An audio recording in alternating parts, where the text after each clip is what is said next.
Uncle আজ অফিসে আসেননি?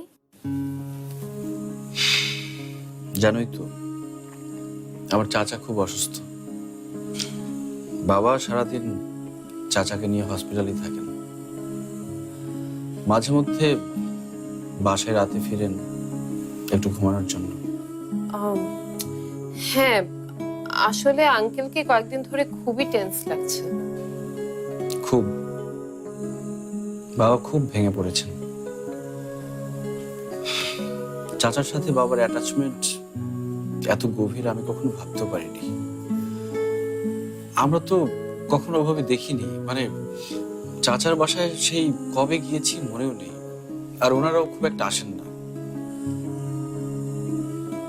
এদিকে চাচা যখন অসুস্থ হয়ে পড়লেন, বাবাকে আমরা উদ্ভ্রান্তের মতো কখনো দেখিনি আমি। তোমার চাচার ট্রিটমেন্ট কেমন হচ্ছে? হচ্ছে, তবে ডক্টররা খুব একটা আশাবাদী না, মানে এসব কেসে যা হয় আর কি।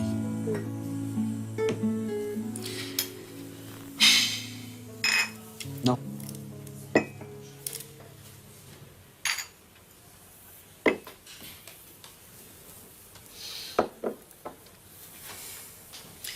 তবে জানো, আমার টেনশন হচ্ছে বাবাকে নিয়ে।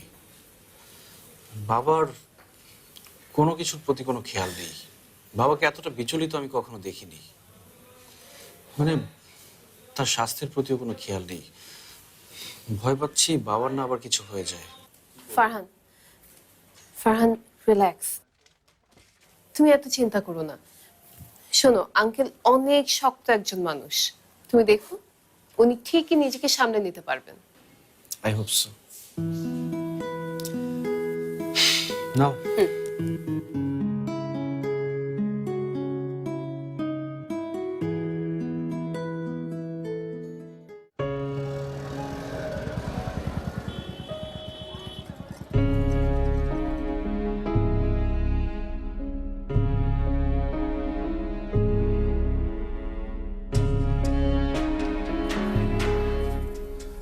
চিন্তা করিস না মা, চিন্তা করিস না, ঠিক হয়ে যাবে, সব ঠিক হয়ে যাবে। বস বস বস বস।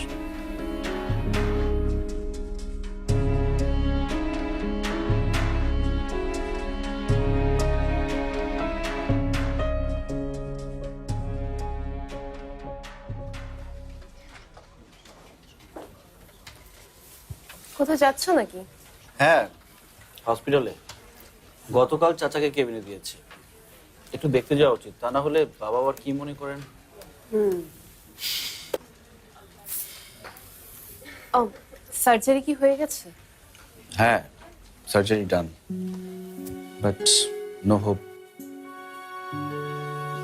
ডক্টররা বলেছেন এখন কেমোথেরাপি দিয়েও খুব একটা লাভ হবে না। ক্যান্সার নাকি সারা শরীরে ছড়িয়ে গেছে, একদম শেষ পর্যায়ে। বাবা চেয়েছিলেন দেশের বাইরে নিবে, কিন্তু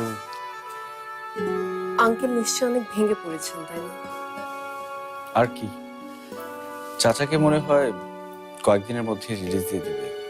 ওই শেষ কটা দিন আত্মীয় স্বজনদের সাথে কাটানো আর কি। বুঝতে পারছি না বাবা কিভাবে নিবে বিষয়টা। আচ্ছা, আমিও তোমার সাথে চাই। আই মিন, তোমার চাচাকে তো একবার আমারও দেখতে যাওয়া উচিত। ঠিক আছে, চলো।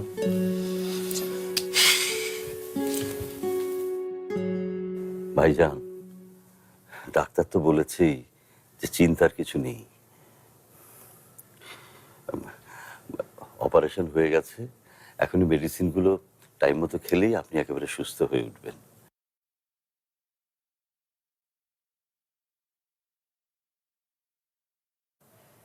আরে নাবিলা যে, ও ফারহানও এসছে।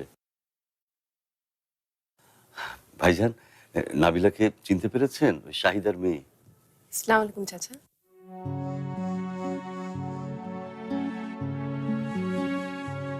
কেমন আছো ঝুমুর? ছি, ভালো।